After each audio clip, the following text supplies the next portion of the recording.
Fox News alert now. North Korea might be turning promise into reality. New satellite images now indicating the regime has started to dismantle its main engine testing site. This is a missile site. A-Team's back with us. Morgan Ortagus, Leslie Marshall, Howard Kurtz. Did you guys cool down? No, we're ready to go. Fire it up again. Is this step by step?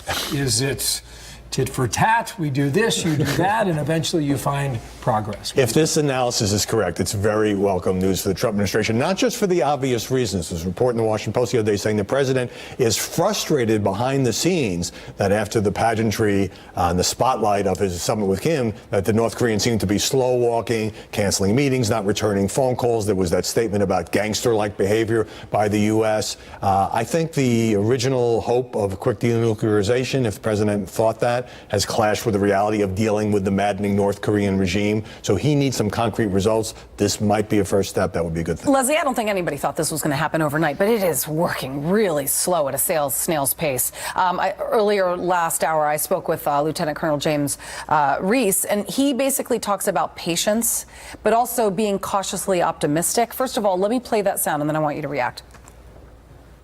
Everyone would like to see this thing move faster, but we have to be realistic. We have to let this move along. It is a process, and we also need to trust but verify. And like I said, all this intelligence is great, but then getting folks on the ground to verify this will be great for the intelligence community. It's the trust but verify part. The trust part is the one that I kind of have a question about.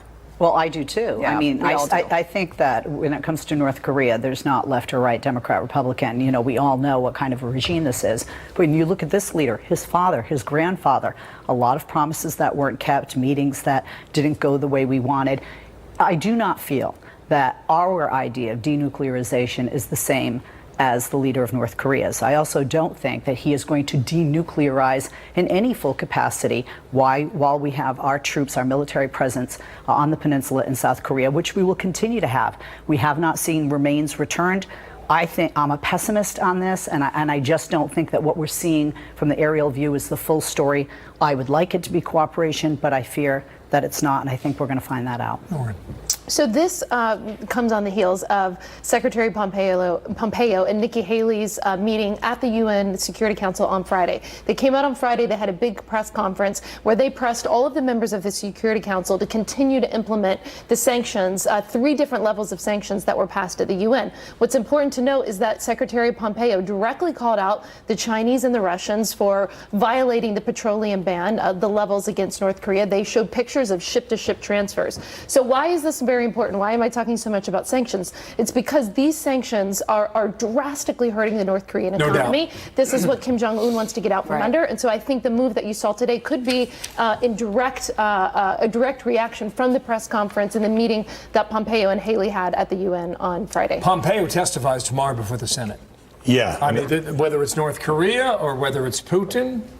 Or he might even be asked. He might even be asked about the president saying he may take away the security clearances of some of these former officials who work for Obama who are criticizing him. John Brennan calling him almost treasonous. I mean, I think that might look petty, but Pompeo has really become a guy on the hot seat, and unlike his predecessor Rex Tillerson, he's a guy who knows how to communicate. And I think just on that score alone, I think that the shots he fired on Saturday, directed toward Iran, was part of a coordinated effort. Very interesting. Part of a coordinated effort, because a lot of the president's critics are saying, oh, he just impulsively tossed off this tweet in all caps threatening war. No, they are very deliberately ratcheting up the pressure against Iran. The fact that Iran tweeted back, I don't know, I'm shocked by that. Well, you see, anyone who's been following Iran for more than a hot minute knows that they make these statements and worse on a regular basis. And what they say against our ally Israel is always incredibly over the top. We just haven't been paying attention. But they've been saying this ridiculous stuff for years. We will bring you back for a hot minute.